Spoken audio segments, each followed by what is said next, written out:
আগস্টে আমাদের যেটা চ্যাপ্টারটা পড়ানোর কথা ছিল চ্যাপ্টার 6B, কিন্তু এর আগে চ্যাপ্টার 6-এ পড়ানো হয়েছিল। এই জায়গাটা তোমাদের সবারই মনে আছে যে একটা হোয়াইট লাইট যাচ্ছে, হ্যাঁ, ট্রায়াঙ্গুলার প্রিজমের মধ্যে ঢুকলো, ভিআইবি জিওয়াই ওয়ার তৈরি হয়ে গেল। এটা আমি কালার পিকচারও পাঠিয়েছি একটা। রেডের ডিভিয়েশন সব থেকে কম আর ভায়োলেটের ডিভিয়েশন সব থেকে বেশি। এই ভায়োলেট থেকে রেড পর্যন্ত 4000 আমস্ট্রং থেকে 18,000 আমস্ট্রং, অর্থাৎ ভায়োলেট যে লেখা আছে ভায়োলেটের আমস্ট্রংটা হচ্ছে, ভায়োলেটের ওয়েভ লেন্থ হচ্ছে এইটা 4000 আমস্ট্রং, আর রেডের জন্য হবে 8000 আমস্ট্রং। দেখো বইয়ের গায়ে আমি লিখিয়ে দিলাম 4000 থেকে 8000 আমস্ট্রং। এইটুকু জায়গা আমাদের কাছে ভিজিবল, ভায়োলেট থেকে রেড পর্যন্ত ভিজিবল 4000 থেকে 8000 আমস্ট্রং। কিন্তু ভায়োলেটের নিচে আর রেডের ওপরে আরও তিনটে করে ওয়েভ লেন্থ আছে, আরও তিনটে ওয়েভ লেন্থ। কীরকম আরও তিনটে ওয়েভ লেন্থ? তার মধ্যে সেই তিনটে ওয়েভ লেন্থ এই রেডের নিচে আছে কি কি, এই ভায়োলেটের নিচে কি আছে? গামা রে আছে, তারপরে এক্স রে আছে, তারপরে আল্ট্রাভায়োলেট আছে, আর এখানে রেডের পরে আছে ইনফ্রারেড, মাইক্রোওয়েভ, রেডিওওয়েভ। তাহলে রেডের পরে ইনফ্রারেড, তারপরে আছে আমাদের মাইক্রোওয়েভ, তারপরে আছে রেডিওওয়েভ। আর নিচের দিক থেকে যদি বিচার করি তাহলে গামা রে, তারপরে এক্স রে, তারপরে আল্ট্রাভায়োলেট রে, তারপরে ভায়োলেট। তাহলে ভায়োলেটের নিচে তিনটে আর রেডের ওপরে তিনটে, এই তিনটে ইলেকট্রোম্যাগনেটিক ওয়েভের অস্তিত্ব আছে, কিন্তু এদের স্পেকট্রাম ভিজিবল নয়, মানে এদেরকে বোঝা যায় না, এদেরকে বোঝা যায় না, মানে এদের ভিজিবল নয়। যেহেতু ভিজিবল নয় তার জন্য এটাকে বলা হবে ইনভিজিবল স্পেকট্রাম, আর ভায়োলেট থেকে রেড পর্যন্ত এটাকে বলা হবে ভিজিবল স্পেকট্রাম। তোমাদের বইটা লক্ষ্য করে থাকো তাহলে বুঝতে পারবা কী বলছে। দেখো, till now we have limited ourselves to the spectrum which lies between red and the violet regions. This spectrum is visible spectrum and is only a very small part of the entire electromagnetic spectrum. Experiments show that the spectrum of sunlight is limited not only between the violet and red extremes, but it extends on either side beyond these extremes to which our eyes do not respond. ওই যে মানে চোখ দেখতে পায় না। This pair of spectrum beyond the red and violet extremes is called invisible spectrum, যে কথাটা তোমাদের বলে আসা হলো। আর এই যে তুমি যদি ইনক্রিজিং ওয়েভলেন্থে সাজাও, ওয়েভগুলোকে যদি তুমি ইনক্রিজিং ওয়েভলেন্থে সাজাও, দেখো তোমার বই কী লেখা আছে? দেখো, প্রথমে আছে গামা রে, তারপর আছে এক্স রে, তারপর আছে আল্ট্রাভায়োলেট রেস, তারপর আছে ভিজিবল লাইট। এই ভিজিবল লাইট, এই যে আন্ডারলাইন করছি 4 নম্বরটা, এটা হচ্ছে ভিজিবল স্পেকট্রাম। আর তারপরে আছে ইনফ্রারেড রেডিয়েশন, মাইক্রোওয়েভস অ্যান্ড রেডিওওয়েভস। এটা তোমরা যখন 12 ক্লাস পড়বে, সিবিএসসি পড়বে, কিংবা এইচএস পড়বে, কিংবা আইএসসি পড়বে, এইরকমভাবেই তোমাদের মুখস্থ রাখতে হবে, রেডিও করে নিতে হবে। গামারের ওয়েভলেন্থ সব থেকে কম, এটা মাথায় রাখবে।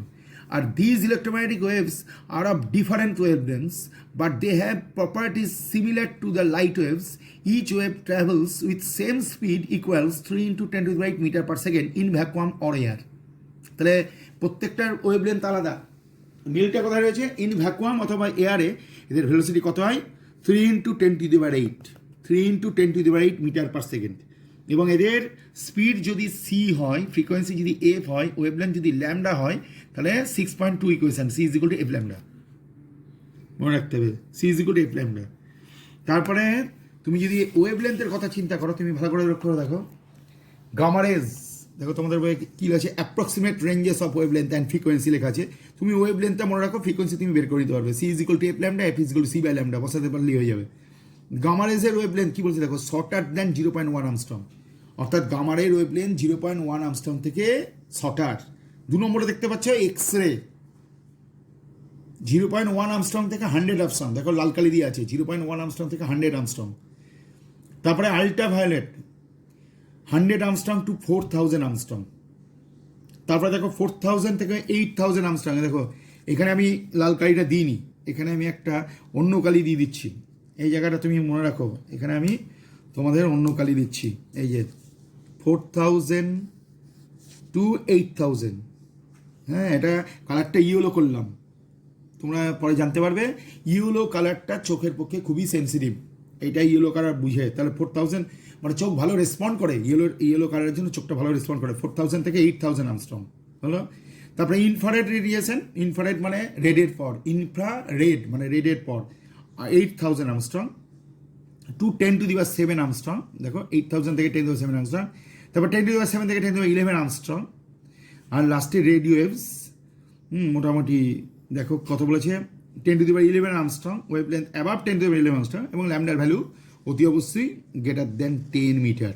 তাহলে যতগুলো ওয়েভ এখানে পড়েছ, পাশে একটা করে ওয়েভ লেন্থ দেওয়া আছে, সেই ওয়েভ লেন্থগুলোকে উল্লেখ রেখে তোমাকে রেডি করতে হবে। পরীক্ষার সময় কিন্তু তোমাকে এটা চাইতে পারে বড়, এখানে কোশ্চেন করে দিতে পারে যে কার ওয়েভ লেন্থ সব থেকে ছোটো, তখন তোমার বলতে গামারে। কার ওয়েভ লেন্থ সব থেকে বেশি, 10 মিটারের কাছাকাছি বা তার থেকে বেশি, রেডিও ওয়েভস মনে রাখতে হবে।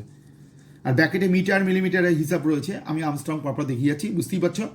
1 আর্মস্ট্রং মানে কত মিটার, এটা তুমি জানো। 1 আর্মস্ট্রং মানে হচ্ছে 10⁸ এইটা থাকবে। আর যদি তুমি মানে দেখো হিসাবটা তোমার এখানে করেই দেওয়া আছে হয়তো, 1 আর্মস্ট্রং মানে কত, ঠিক আছে আমি আলাদা করে লিখে দেখাচ্ছি।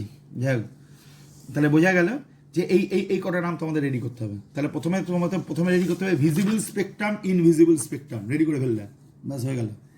তারপরেই তোমাকে দেখতে হবে যে স্পেকট্রামের মধ্যে যে সমস্ত, এই দেখো গামা রে, তারপরে এক্স রে, তারপরে আলট্রাভায়োলেট, তারপরে ভিজিবল, হ্যাঁ, তাহলে সেদিক দিয়ে এটা, তারপরে হ্যাঁ, তারপরে হচ্ছে ইনফ্রারেড, তারপরে মাইক্রোওয়েভস, তারপরে রেডিও ওয়েভস, এগুলো পরপর রয়েছে। আর আর্মস্ট্রংয়ের সঙ্গে মিটারের যেটা সম্পর্ক, সেটা তোমার দেখতে হবে। 1 আর্মস্ট্রং মানে 10⁻10 মিটার, এটা মনে রাখো। 1 আর্মস্ট্রং মানে 10⁻10 মিটার। তাই যাই হোক, আর যদি সেন্টিমিটার হয়, তাহলে মিটারকে সেন্টিমিটার করতে গেলে কী করতে হবে, 100 দিয়ে গুণ করতে হবে। তাহলে 10⁻10 × 100 মানে 10⁻8 সেন্টিমিটার। তাহলে মনে রাখতে হবে 1 angstrom is equal to 10⁻10 metre is equal to 10⁻10 মিটারকে সেন্টিমিটার করতে হবে 100 দিয়ে গুণ, তাহলে 10⁻8 সেন্টিমিটার। মাথায় রেখো, এমন কিছু ব্যাপার না। আর 1 nanometre, 1 nm is equal to 10⁻9 metre. তাহলে প্রথমে এই চ্যাপ্টার অত্যন্ত সহজ করে ফেলা হলো। তারপরেই আমাদের কি করতে হবে, প্রপার্টিস অ্যান্ড ইউজ, একদম ছোটো। আর মনে রাখতে হবে যাদের ওয়েভ লেন্থ, দেখো মানে ওয়েভের এনার্জি ঠিক হয় এই ফর্মুলা দিয়ে। দেখো কী লিখছি, দেখো is equal two H new. পরের স্টেপে হচ্ছে এইচ ইন্টু নিউ এর পরিবর্তে কী লিখতে হবে, নিউ মানে হচ্ছে ফ্রিকোয়েন্সি, মানে নিউ বলাও যায়, এফ বলাও যায়। তাহলে পরের স্টেপে এইচ হয়ে গেল, এফ মানে c/λ, এই c/λ। এইচ হচ্ছে একটা কনস্ট্যান্ট, মনে রাখতে হবে। একে প্ল্যাঙ্কস কনস্ট্যান্ট বলে, আর সি এর ভ্যালু 3 × 10⁻8। তার মানে বুঝতেই পারছো এর সঙ্গে ল্যামডার কি সম্পর্ক হলো বলো, 1/λ, ই ভ্যারিজেস 1/λ। তাহলে যার ওয়েভলেন্থ যত ছোট হবে এনার্জি তত বেশি হবে। এইচ মানে এই সিএইচ, এটা গোটাগুটি একটা কনস্ট্যান্ট ভাবতে হবে, এটা একটা গোটাগুটি কনস্ট্যান্ট। তার মধ্যে সি এর ভ্যালু হচ্ছে 3 × 10⁸8 মিটার পার সেকেন্ড, এটা ভ্যাকুয়াম বা এয়ারে লাইটের ভেলোসিটি। এইচ মানে 6.625 × 10⁻34 জুল সেকেন্ড। এইসব কনস্ট্যান্টের ভ্যালু এগুলো, তাই যা গুণ করলে তাহলে এটা তো কনস্ট্যান্ট হবেই। তাহলে ইয়ের সঙ্গে ল্যামডার কী সম্পর্ক বোঝাই গেল। তাহলে এই যে তুমি গামারের কথা বলেছিলে, গামারের ওয়েভলেন্থ সব থেকে ছোটো, তার এনার্জি সব থেকে বেশি। আর রেডিও ওয়েভের ওয়েভলেন্থ সব থেকে বড়ো আছে, মানে ইয়ের মধ্যে যত আমাদের ইলেকট্রোম্যাগনেটিক ওয়েভ আছে তার মধ্যে এর ওয়েভলেন্থ সব থেকে বড়ো। ওয়েভলেন্থ যেহেতু বড়ো তার জন্য এনার্জি কম, মাথায় রেখে দিও। এবার দেখো গামারে এক্সে, এর মধ্যে আল্ট্রাভায়োলেটটা তুমি ভালো করে লক্ষ্য করে দেখো। আল্ট্রাভায়োলেট তোমাদের সিলেবাসে আছে। The electromagnetic radiations of wavelength from 1000 Armstrong to 4000 Armstrong are called ultraviolet radiations. The ultraviolet part of the spectrum was first detected by Professor J. Ritter in 1801. তার দরকার নেই, তুমি খালি এইটুকু হাইয়ার থেকে 4000 Armstrong, 100 থেকে 4000 Armstrong, 100 থেকে 4000 Armstrong হলেই কিন্তু 100 Armstrong থেকে এটা আল্ট্রাভায়োলেটের মধ্যে পড়বে। আর সোর্স কী হবে দেখো, সোর্স আর ইউজ তোমাকে করতে বলছে। দেখো source of ultraviolet radiation, the electric arc and sparks gives ultraviolet radiation. A mercury vapor lamp emits radiations, a part of which has ultraviolet radiation along with the visible light.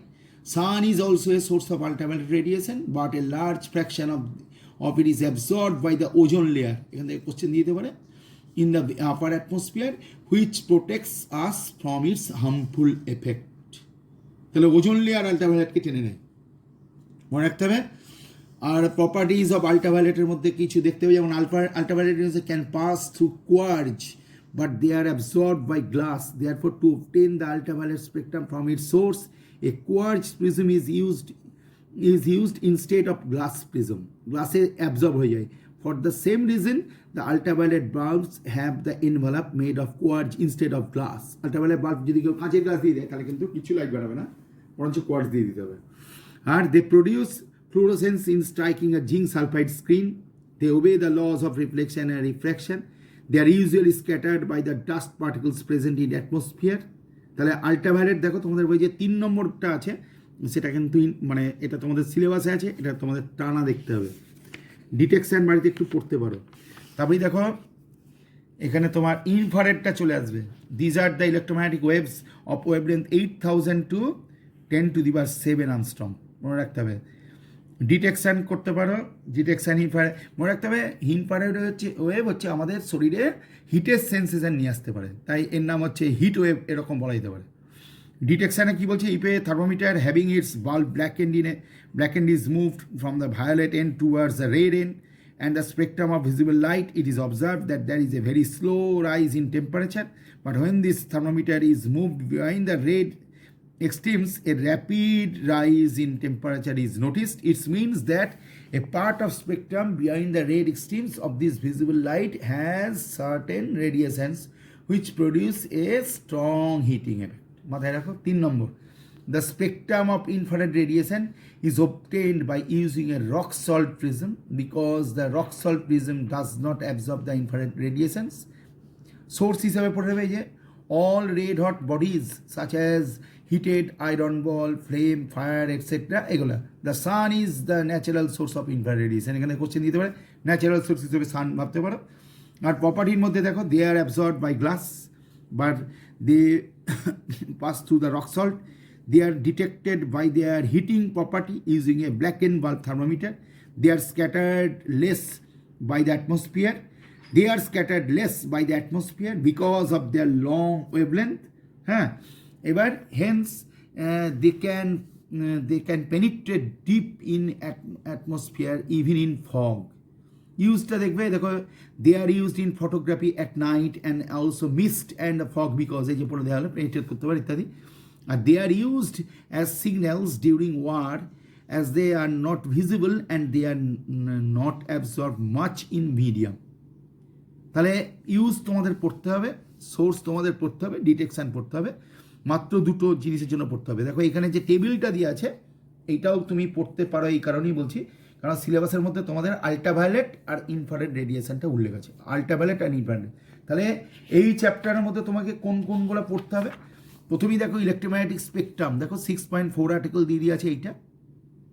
তারপরে এই নামগুলো পড়তে হবে, তারপরে এই টেবিলটা একটু দেখে নিতে হবে যে কারা কোন পজিশনে আছে, ভিজিবলের বাঁ দিকে কারা আছে, ভিজিবলের ডান দিকে কারা আছে, অর্থাৎ রেডের পরে কারা আছে আর ভায়োলেটের আগে কারা আছে, এটা তোমাদের দেখে নিতে হবে।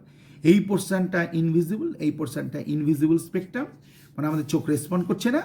আর তারপরে তোমাদের পড়তে হবে এই লিস্টটা খুব ভালো করে পড়তে হবে, একদম সব করা ওয়েভলেন্থ কিন্তু পড়তে হবে।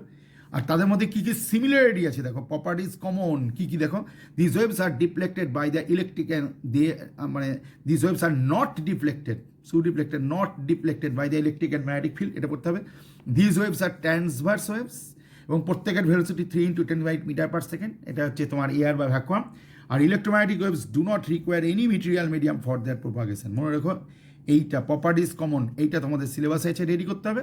আর properties and uses of different radiations of electromagnetic, তার মধ্যে তুমি 3 পড়বে। দেখো কী লেখা আছে দেখো, আল্ট্রাভায়োলেট রেডিয়েশন ভালো করে পড়ে নেবে, আর সঙ্গে সঙ্গে তুমি ইনফ্রারেড রেডিয়েশন তুমি ভালো করে পড়ে নেবে। আর এই টেবিলের মধ্যে 3টে কলামই তুমি রেডি করে, তোমাদের বলে দিলাম কী কী সিলেবাসে আছে। স্পেকট্রাম কিন্তু গোটাটাই আছে, স্পেকট্রাম থেকে কিছু বাদ কিছু নেই, কিন্তু 6B চ্যাপ্টার লিমিটেড কয়েকটা জিনিসের কথা বলে দিলাম। ইলেকট্রোম্যাগনেটিক স্পেকট্রাম, তারপরে ইলেকট্রোম্যাগনেটিক স্পেকট্রামের মধ্যে কারা কারা কোন কোন ওয়েভ আছে, তাদের ওয়েভলেন্থ কেমন, তার কাদের ওয়েভলেন্থ সব থেকে বেশি, কাদের ওয়েভলেন্থ সব থেকে কম, ওয়েভলেন্থের সঙ্গে এনার্জির কী সম্পর্ক, আর properties common to all the electromagnetic waves, এটা পড়তে হবে। আর আল্ট্রাভায়োলেট আর ইনফ্রারেড পড়তে পারলেই হয়ে যাবে।